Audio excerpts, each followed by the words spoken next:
இன்னைக்கு எபிசோட்ல கோர்ட்ல ரோகிணி போட்ட நாடகம் விஜயாவை மட்டுமில்ல, மொத்த குடும்பத்தையும் நிலைகுலைய வச்சிடுச்சு. எனக்கு கல்யாணமான விஷயம் மனோஜுக்கு தெரியும், அவர்தான் மறைக்க சொன்னாருன்னு ரோகிணி கூசாம பொய் சொன்னப்ப மனோஜ் திருதிருன்னு முழிச்சது பரிதாபமா இருந்துச்சு. நீதிபதி முன்னாடி மனோஜ் உளறிக்கொட்ட, ரோகிணி அதை சாதகமா பயன்படுத்தி விஜயாவை வில்லியாக்கின விதம் பயங்கரம். அவங்க அம்மாவுக்கு பயந்துதான் விவாகரத்து கேட்கிறாரு, வரதட்சணை கேட்டு கொடுமைப்படுத்தினாங்கன்னு ரோகிணி அடுக்கடுக்கா பொய் சொன்னப்போ விஜயா மயக்கம் போட்டு விழுந்ததுதான் ஹைலைட்.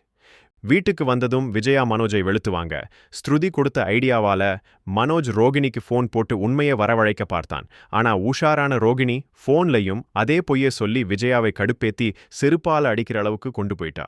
விஜயா கோவத்துல பேசினதெல்லாம் ரோகிணி ரெக்கார்ட் பண்ணி வச்சிருக்கான்னு தெரிஞ்சப்போ குடும்பமே ஆடிப்போச்சு. உன்னாலதான் பிரச்சனை பெருசாகுதுன்னு எல்லாரும் விஜயாவை திட்டினப்போ ரோகிணி இவங்களை விட பெரிய கிரிமினல்னு புரிஞ்சுது. மறுபக்கம் சாப்பாட்டுக்கே வழியில்லாத நிலைமையில ரோகிணி தன்னோட வளையலை வித்து காசு கேட்டப்போ சிந்தாமணி அதுலயும் ஒரு கேம் ஆடினாங்க. ஆள் செட் பண்ணி பைனான்சியர் மாதிரி அனுப்பி ரோகிணியை கடன்காரியாக்கி தன் கைக்குள்ள போட்டுக்க சிந்தாமணி போட்ட ஸ்கெட்ச் வேற லெவல். ரவி மேல காதல்னு நீத்து போட்ட இன்ஸ்டாகிராம் போஸ்ட் ஸ்ருதியை கொந்தளிக்க வச்சிடுச்சு. நேரா ரெஸ்டாரண்ட்டுக்கு போன ஸ்ருதி கேக் வெட்டிருந்த நீத்து முகத்துல கேக்க பூசி அசிங்கப்படுத்தினது மாஸ். அடுத்தவன் புருஷன் மேல ஆசைப்படுறியான்னு கேட்டு ஸ்ருதி வெளுத்து வாங்கினது தரமான சம்பவம். இப்போ ரோகிணி கை ஓங்கி இருக்கு. விஜயா என்ன பண்ண போறாங்க? சிந்தாமணி வலையில சிக்கின ரோகிணிக்கு என்ன ஆபத்து காத்திருக்கு? நீத்து அவமானத்தை தாங்குவாளா இல்ல ரவி வாழ்க்கையில கும்மி அடிப்பாளா?